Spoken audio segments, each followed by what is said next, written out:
Hey, how's it going, guys? So today we're going to be installing the Corksport Boost Gauge into the Protege today. It's a really cool boost gauge. It's a big upgrade over the current one I have, and let's just jump right into it. So this right here is the new boost gauge I'm going to put in. This is the Corksport Boost Gauge. It has two color options, a white and an orange. It also has a couple other cool features like a peak boost warning and a peak boost recall. Peak boost recall will tell you what your recent most highest peak boost was, and we're going to install it. This Boss boost gauge is my current one. It doesn't really do anything. It's super analog. It might light up. I'm not sure. I didn't get the wiring harness from the previous owner, but it looks pretty ugly. I mean, it gets the job done, but at nighttime I'll not be able to read my boost. So this new upgrade will work really well. So I don't really know too much about wiring, so if I do say something wrong or kind of off-putting, just kind of ignore that. Installing the boost gauge requires a few things. So the first thing is this little probe for a volt, checking if there is a live circuit somewhere. Also just a general kind of electrical assortment. So normal 18 gauge wire, and I actually have 3 of these, which is a mini fuse add a circuit. So you basically just put this in your fuse box, you add an extra fuse, and then you crunch a wire in there, and then you can actually go off of that circuit, and it's pretty safe and reliable that way. Basic wire crimps and a wire stripper and cutter. So here's everything that came included with the boost gauge. So first off, we have this little vacuum line filter and a daisy chain, and also a vacuum line T. This is for the boost sensor right here. So instead of the actual vacuum line going to the boost gauge, it goes to this, and then this will go to that boost gauge. We also have some basic vacuum line, and then over here, this is the power supply cable. So it has 4 different colors down here. It has a black, orange, white, and red. So the red one will go to a constant 12 volt source. The white one will go to an illuminated one. The orange one will also go to an illuminated one. And then obviously the black one's for ground. The orange and the white wires can be changed up and switched up to whatever color settings you like. The orange one, once that gets power, the gauge will go into an orange and red setting. And then also if you like the white, which is this current setup right here on this paper, you have the white one. So you can actually wire it a couple of different ways. I'll show you guys how I do it as well. So this is what I did yesterday off camera, is this little wiring mess. I will go back and show you everything that I did. It's super simple because this boost gauge is pretty complicated. It actually does have a few other options and way different than the current setup that I have now. So this right here is a little volt tester, and as you can see, I have it hooked up to a ground right there, and if I touch something, it lights up. If I touch something with a current, it lights up. And this is what we use to touch the fuses to see which one has a constant 12 volt source when the key is not in the car and nothing, it's just chilling there, you know? If we go inside the car, I have a little fuse panel right here that I'm gonna take off, and I can show you what ones I have for a constant 12 volt source. I got it opened up, the panel off right here. It's super easy, and I have the little volt tester.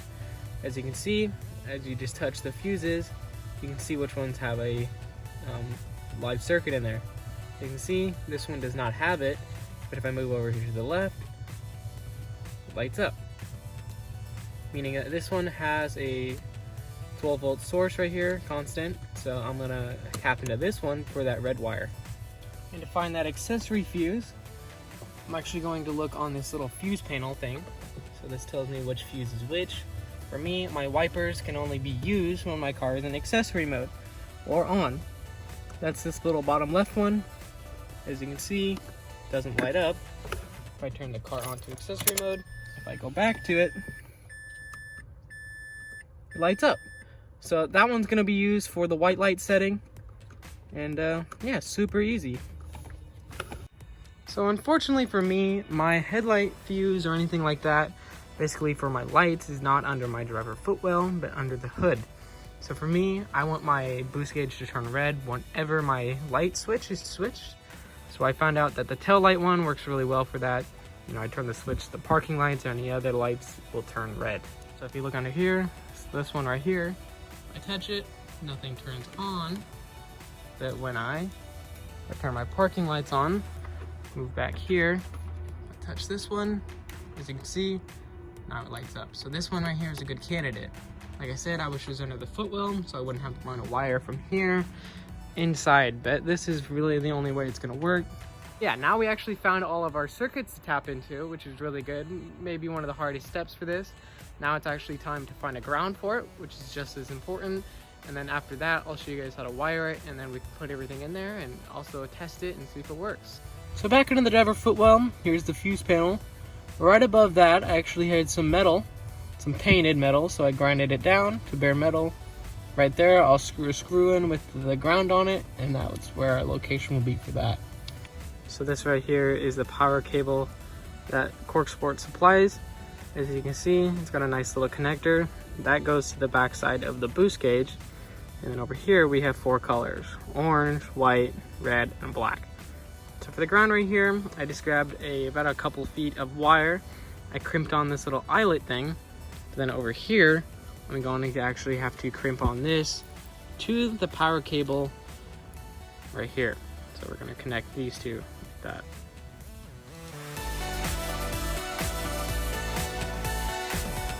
So you can see for the ground right here, got a pretty good connection right there. You know, it's not really going to go anywhere. Definitely not a quality, you know, it could be soldering, but this will work.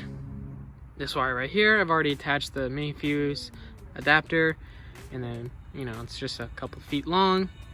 I've already put this thing on, so now it's attached this to the white one, because this white one will be in the cabin, so it doesn't need to be super long. So we've got 3 out of 4 so far, but this last one is the orange one that goes to the light. So this one will have to be a really long wire, because it will have to go from the engine bay through the firewall into the driver footwell.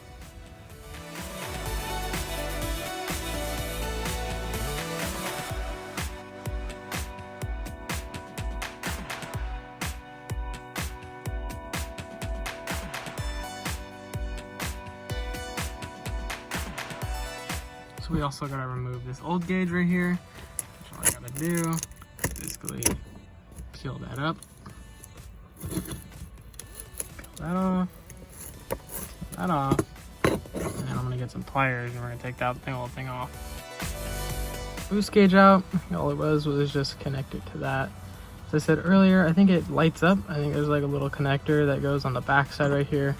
But I think I'm actually gonna use this old vacuum line to connect to that little sensor that we got. Here's a little comparison of the 2 gauges. As you can see, the old Bosch one, and this right here is the brand new Corksport one. It's a little hard to tell kind of what's going on in there, but once it lights up, it'll be really noticeable.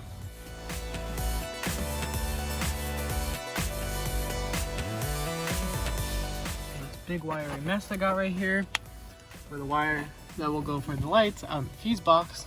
I actually have a hole in my firewall that I've already put that boost line from before.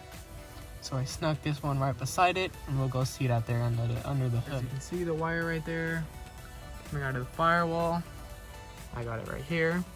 So I'm actually going to reattach the mini fuse adapter, and we can stick it in right there. And that's 1 out of 4 that are already all set. Time to remove that fuse, just like that. So you have that fuse out of there. We're gonna add it back onto the little adapter, and then that one goes right into the place of the other one, just like that.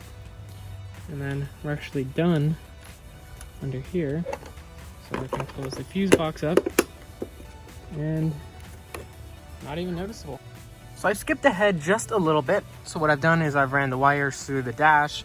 It's pretty straightforward. It just takes a little bit of time and a lot of finessing. So here's the power cable. This will go to the back of the boost gauge. And if we go down below here, as you can see, I've got 2 of the fuse taps right here. The wire simply just going up there. Kind of hard to tell what's going on. And then here's the ground one, which I will connect to that little spot right up here. So let's replace these fuses, and we can put the gauge in and hope everything works. Also make sure not to forget about connecting the ground. So I got the boost gauge set right there. It's not mounted or anything yet. Down below I also hooked up the vacuum line to the little sensor right here and put in the filter. So now we're actually ready to start it and see what happens.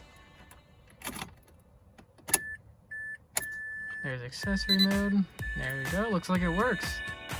And then you can wait. On. And then now turn the lights on. Turn red. So super awesome. I really like the way it looks. It lights up really well. Alrighty guys, so I got everything cleaned up, got all the wires tucked away, got everything all connected, got the lines hidden, fuse panel back on, got the A-pillar back on, but there's this last step right here I know you guys will like. So we got this little protective screen right there. And there we go. So everything's in there, and I actually did test it with the car on. I'll give you guys a few little runs of it hitting the boost and maybe showing that peak boost setting.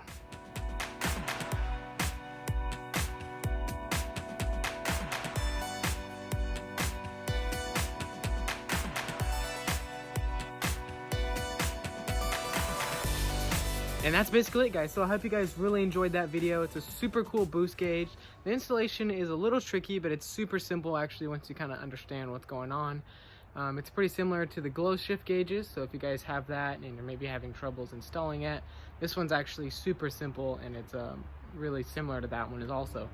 So I hope you guys enjoyed that. Make sure to drop a like and subscribe down below. If you have any more questions about this video or recommended videos you'd like to see with the car, drop that down below also. And I hope you guys have a good one. All right, later.